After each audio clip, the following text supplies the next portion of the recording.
program peserta dalam akuntansi.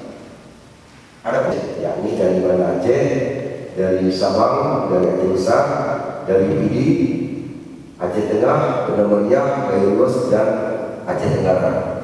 Dan ini kita membagi menjadi total Usmawe. Ini adalah yang terakhir Jawa Tengah.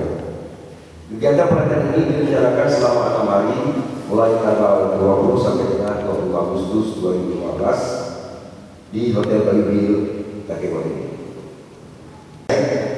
Uang saku dan penginapan. Materi yang disampaikan adalah sebanyak 4 jam pelajaran dengan. Pagi ini kita bersama dengan Pak Kadis Provinsi, Pak Kadis Koperasi Provinsi ini melakukan pelatihan. Ada 8 kabupaten kota yang ikut pelatihan tentang pelatihan akuntansi koperasi di Aceh Tengah ini. Jadi oleh sebab itu ini ada peserta sekitar 45 orang perwakilan dari masing-masing kabupaten.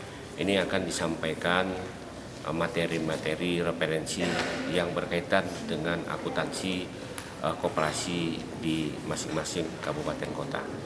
Oleh sebab itu pada saat ini yang memberikan sebagai narasumbernya adalah Wida Suara dari Dinas Koperasi dengan tujuan untuk membekali para pengurus koperasi ini tentang pengelolaan dan manajemen keuangan yang bagus, sehingga koperasi ini akan benar-benar bisa eksis di tengah-tengah kehidupan masyarakat. Dan kita juga mengingat bahwa koperasi ini adalah sebagai suku guru perekonomian di tengah-tengah kehidupan masyarakat itu.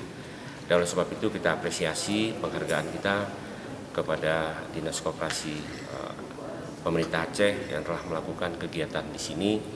Ini adalah satu hal yang sangat luar biasa dan begitu komitmennya pemerintah Aceh untuk mendorong agar koperasi di seluruh Aceh itu benar-benar menjadi soko guru ekonomi, menjadi kepercayaan daripada masyarakat, dan ingin membangun suatu kesejahteraan masa depan daripada anggotanya. Saya kira itu.